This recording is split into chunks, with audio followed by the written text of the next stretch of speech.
Welcome to this Killick Explains video, and welcome to the first video in a 4-part new series on dividend basics. The last series, for those people who missed it, was ways to generate income, which included shares.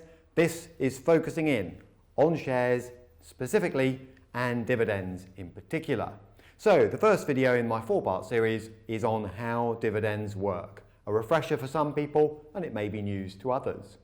So what have we got? First of all, why the focus on income specifically as we sail into 2023? Well, pretty obviously, inflation is very high, double digits as I make this video. So people are looking to find ways to generate income for day-to-day living purposes.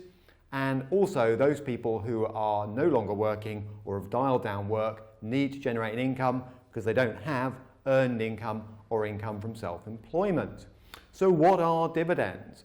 In a nutshell, this is an allocation of profits decided by a firm's directors, usually on an annual basis, ratified by shareholders, and that means that the directors have to put the dividend in front of shareholders at an annual general meeting, and the shareholders normally just say, yes, that's fine, ratification. They're not directly voting normally on the size of the dividend, and they're usually paid twice a year. They may be paid more frequently. So there's an interim dividend and a final dividend, and the whole thing combined gives you your dividend for the year. And then that is physically paid out in cash.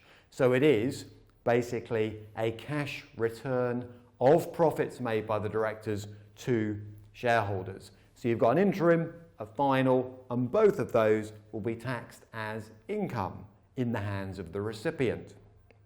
Now, there are two basic types of dividend, depending on what type of share you own. There's a preference dividend, which is normally a fixed amount, a bit like a bond coupon, if you like, except you do own shares rather than bonds. That is paid first. That is therefore slightly more secure than an ordinary dividend, coming back to that in a moment, but it's less common too. They do exist, but many people actually don't own preference shares. The majority own what are called ordinary shares. And these basically carry a variable dividend. It is paid last. It's paid after the company's met interest payments on debt, preference dividends to preference shareholders. So it's the last thing to be paid. It is more common. It's generally what people refer to as a dividend. Now, what are the twists? And here are a few twists. I like to put these in my videos just to get you thinking, if you like, about things you might want to consider in addition to the basics. Number one, there is no need these days to own and hold share certificates or have them held for you. You can dematerialize shareholdings, as it's called, which is a fancy way of saying they can be kept electronically and paperless at the relevant registrar. And registrars are organisations that collate, if you like, shareholder data and information for the purposes of things like paying dividends to individual shareholders. And all that can be organised paper-free electronically these days. Again, during the pandemic, that became even more common than it was before. Watch out for companies that potentially overpay, if you like. And what I mean by that is, in later videos, I'll be looking at one or two of the tests you can apply to just check that companies can afford to pay the dividends they've committed to. Another thing to bear in mind is that a lot of people think, well, this is great, I'll take dividend income and spend it, but you can reinvest it. And over time, studies done by Barclays, for example, have shown that up to half the cumulative compound return from, say, the S&P 500 has come from reinvested dividends. And that's an option that any broker or investment manager can normally set up for you. And keep an eye on the tax rules.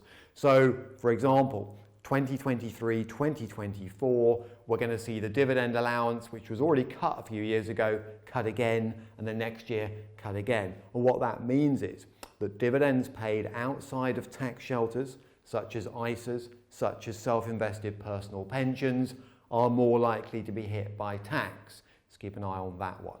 All right, so just a few dividend basics and a few twists to watch out for. More coming in videos 2, 3 and 4 in this series, but for the time being, if you'd like more information, then there is a comprehensive video library, killick.com/learn, and on income generation in general, there are my guides available, a selection out here. One of them is about generating an income when we finish work.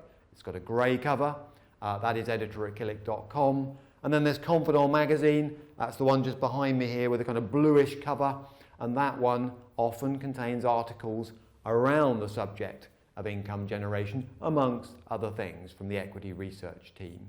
Hope you enjoyed the video. Look forward to seeing you in 2, 3 and 4.